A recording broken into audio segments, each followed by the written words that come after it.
안녕하세요. 2월 23일 월요일입니다. 오늘은 사도행전 15장 30절과 31절 두 절의 말씀 봉독해 드리겠습니다. 저희가 작별하고 안디옥에 내려가 무리를 모은 후에 편지를 전하니 읽고 그 위로한 말을 기뻐하더라. 아멘. 바울과 바나바가 예루살렘 교회를 떠날 때 편지를 써줬죠. 23절에 보면 그래 편지를 보냈습니다. 그래서 그들이 안디옥과 수리아와 길리기아에 있는 이방인 형제들에게 이제 편지를 가지고 문안하는데 그 과정에서 이제 단계 거쳐서 지금처럼 자동차를 타고 다니는 것이 아니라 걸어서 뚜벅이죠. 그야말로 뚜벅이로 다니면서 복음을 전하는 역할을 하는데 오늘 말씀에서 보면 먼저 사역을 감당하며 증거하던 곳에서 이제 안디옥으로 내려간 거지요. 그리고 거기에 가서 사람들을 다 불러 모은 다음에 예루살렘 교회에서 사도들이 써준 편지를 개봉하고 그들에게 읽어주는 거예요. 지금처럼 이메일이 있는 것도 아니고 카카오톡이 있는 것도 아니고 또 우체국이 있어서 편지를 써가지고 우체국에 가서 우표를 사서 편지 봉투에다 붙여서 주소를 적어가지고 보내면 그것이 그대로 지금처럼 배달되는 그러한 시대가 아니잖아요. 그러니까 간단하게 편지를 쓰면 다 사람을 통해서 인편으로 보내야 되는 그 시기예요. 그러니 예루살렘 교회에서 바울과 바나바에 대해서 다 이런저런 문제가 제기됐던 부분들에 대해서 검증을 다 하고 나서 다시 그 안디옥 지역으로 지방으로 내려보낼 때 편지를 써서 보낸 거지요. 그래서 가지고 온 편지를 안디옥에 와서 드디어 개봉하고 읽는 거예요. 그러니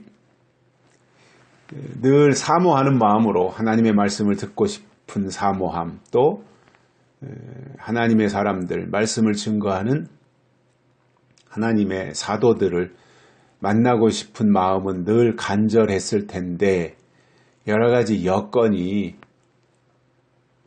안 되는 상황 아니겠어요? 그 당시에 상황들이 지금처럼 유튜브를 통해서 만날 수 있는 상황도 아니고 사도들이 그 지역을 와야 찾아가서 만날 수 있는 그야말로 참 아날로그 방식이라고 할 수 있겠죠. 그러한 시기에 편지가 왔으니 그나마 이 편지로라도 사도들의 마음을 읽을 수 있으니까 얼마나 기쁨이었겠어요. 늘 사모하는 마음 속에서 살면서 편지를 읽을 때마다 주는 기쁨이 편지를 통해서 전달받는 기쁨이 있었겠지요. 그게 전부 아니었겠어요. 직접 찾아가서 만나서 증거하는 말씀을 듣든가 아니면 편지를 통해서 위로를 받든가 이런 상황 정도밖에는 제한된 여건 속에서 살아가는 것이 그 당시의 모습이었고요. 물론 지금보다 훨씬 더 사모하는 마음은 컸을 거라고 봐요.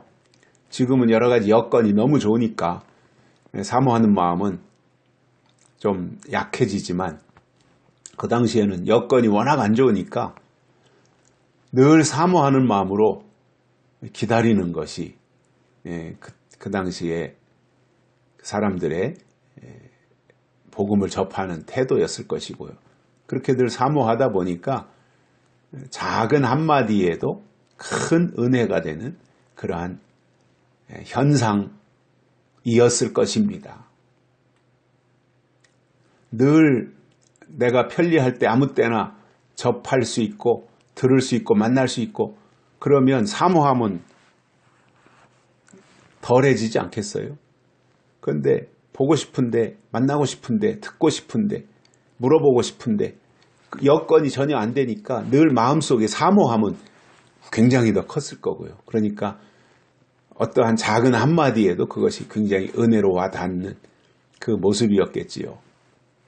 젊은 친구들이 남녀간에 만나서 사귀고 연애하는 것도 보면 늘 뭐 직장에서든 학교에서든 만나는 사람이야 만날 수 있는 여건이 된다면 보고 싶거나 사모하는 마음은 덜 할 텐데 멀찍이 떨어져 있어요. 예를 들어서 남자가 뭐 군대를 가 있다든가 아니면 저 지방 어디에 근무를 하러 직장 때문에 내려가 있다든가 아니면 해외에 근무하러 나갔다든가 공부하러 나갔다든가 그렇게 되면 이렇게 만나는 게 쉽지 않으니까 늘 마음속에 그리움이 있고 사모함이 있고 보고 싶은 마음이 있고 이러한 것이 이제 굉장히 더 크겠지요.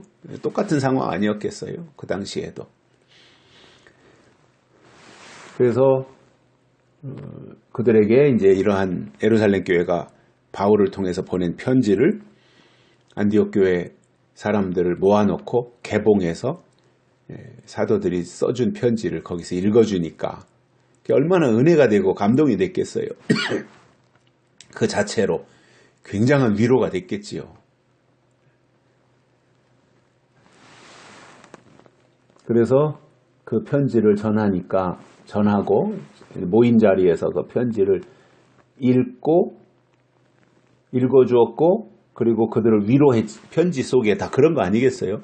위로하고 소망을 가지라고 하고 어려움 중에도 견디라고 하고 하나님이 함께 하신다 그러고 하고 기뻐하라 그러고 기도하라 그러고 감사하라 그러고 소망을 가지라고 하고 이러한 내용이 주류였지 않겠습니까? 바울의 편지가 늘 은혜와 평강이 너에게 있을지어다 이렇게 하는 것처럼 그러한 내용들이었을 것이고 그 편지의 내용을 듣고 그리고 그 위로하는 말 때문에 그들이 힘을 얻고 또 하나님 앞에서 기뻐했던 겁니다.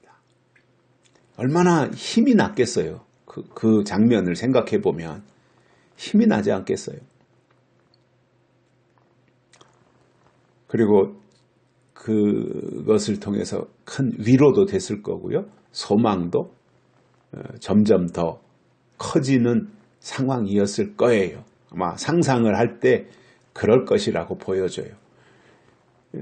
뭐 사도들 만나기가 하늘의 별 따기인데 보고 싶다고 해서 언제든 찾아가서 만날 수 있는 상황도 안 되는 것이고 그러니까 늘 받은 말씀은 내 마음속에 있는데 그것 때문에 늘 사모하고 있다가 이러한 편지가 한 번씩 오면 거기에 은혜를 받고 위로를 받고 소망을 가지고 이렇게 살아가는 그 당시의 모습을 우리가 그려보면서